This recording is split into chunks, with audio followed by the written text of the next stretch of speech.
Hey folks, Kevin here. Well, it's August 31st, 2018, and today I'm doing a little more sculpting around the property. Something I'm always doing. When we initially put in the workshop area, it was initially a barn area, and then it was rebuilt, and the property, the building was even raised up a bit, and I had a tremendous slope coming away from the building. That's long before I ever knew that I'd be building a greenhouse over here and a chicken coop and work area, all of those. Before I knew I'd be putting in pond 5 that's on the other side over there as well. Or before I'd be raising that area behind our neighbor's property where the Gothic High Tunnel will be going eventually. So as a result, I'm taking material from one part of the property and putting it in other parts of the property to raise levels or to create drainage swales and create the desirable slow, gradual slope for, growing food and all. And trying to retain as much water and reuse it multiple times as it passes through our various systems on the property. So that brings me to what I'm doing today. Well, I got another load of wood chips yesterday. So I'm going to be using that to raise the wood chip level up around these beds. Now these garden beds were started with, I think I only put in 3 initially. There's 2 beds of corn there, and then there's a bed of carrots there. The first bed of corn, the compost depth was about 1 foot. By the time we got out to where the carrots are, it was probably 20 inches deep. And then I've been building more beds each year, and this last fall and early spring I really built up 3.5 foot of wood chips and all in this area. So what we did, I actually had a friend help out bringing these kennel panels over early this spring. We, in a sense, sort of sheet mulched the area. We took old cardboard, laid it down, put the kennel panels up, and then once they were up, I took loads of wood chips and dumped them over on the inside of the chain link kennel panels and dumped them on the outside of the chain link kennel panels. And then what I did was, because the kennel panels were deep into the wood chips, I came around with Bumblebee with the excavation bucket, the one that has the teeth in it. I grabbed a hold of that top bar, picked it up, so that the kennel panels were not just sitting on cardboard that was covering the earth, covering the grass that was down there, but also was about a foot above the wood chips level. Since then, I've come around and I put wood chips on the inside and the outside a couple of times. Then I've got all those potted perennials around the outer edge, and they're pretty deep in the wood chip pile as well. Well, since recently cutting in a drainage swale that goes around the work area over there and goes around to the inlet of pond 5, which I've talked about, diverting that water there and all. I took all of that earth and started building up against the wood chips on the outside. So it looks like there's only a little bit of wood chips up against the kennel panels. However, as you can see, the kennel panels are still, they're buried. They're probably about 2 feet deep into the wood chips at this time. So what I want to do is take some of that earth that I moved over here the last couple of days. I got to pick the rocks out of it first. Then I'm going to bring it around the corner here and smooth it out some. Eventually there'll be gravel on it. And I'll be talking about another swale that I'll cut into here eventually, but I won't go over that now because I don't want to overdo it in this video. So what I'll do is I'll smooth out this earth, this dirt that I use from reshaping around the drainage swale, so that it would be much easier during the winter months not to dig the front end mounted snowblower into the earth. You need real gradual transitions in the slope so that you're not feeding anything but snow into the front end mounted snowblower that's on the tractor. So the earth that I'm moving over here, I'll smooth it out. Then I'll go get some more wood chips, put put them up against the chain link fence again, some on the inside as well. And then I'll grab a hold of the top bar of the chain link and raise it up. So instead of it being a little bit angled out like this, right now trying to get my hand correct, like this, I'm going to try and bring that chain link more perpendicular to the level ground, if I had level ground here. So I hope this all made sense. I'll hook up the GoPro camera to show what I'm doing, and then I'll come back at some point at the end of this. Here we go.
I just finished up for the day working down in this area around this the western garden plot. I went ahead and removed all of the rocks, the significant rocks from the corner area, then smoothed out the soil, got it all a nice little arch going around the corner, and compacted it down, went ahead and went over, got wood chips, put them all around the outer perimeter of the chain link kennel panels. Then I went ahead and lifted up each one of the kennel panels, starting from over here, working my way all the way around. A couple of the panels, one panel came apart, so I had to repair that. Then I took a couple other panels apart so that I could get the heights adjusted correctly. Had to fill in below the panels once they're lifted up, because all of the wood chips didn't necessarily all fall right in like sand would have. Then went back and went ahead and redressed up the soil around the outside of the area, smoothing it out some. There's some more rocks that I will have to pick up. I will have to put some more wood chips around the outer perimeter and a little bit on the inner perimeter as well, but I'm pretty darn happy we got that chain link from being buried in the amongst the wood chips, but got it raised up to almost above it. Just the base is buried in it. All these wood chips will compress down over this coming winter after some rains and all.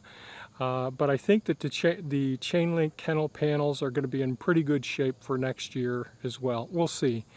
I'm going to have to devise some way of doing some more windbreaking over here if I am going to have corn over on this side again. But I'll get into our future plans for making modifications in each one of the garden plots in the next few videos. So that's it for this video. If you thought that was somewhat informative, inspiring, gave you some ideas on how to deal with raising a specific area of gardening, to modify the slope so that you can have a reduced grade to your garden area, then I hope this was somewhat helpful. If you think it was, please give it a thumbs up. Share it with your friends. Subscribe if you haven't subscribed. Hit that bell icon. That helps us out if you want to be notified when we post more videos. And certainly, folks, have a super fantastic day. Bye-bye now.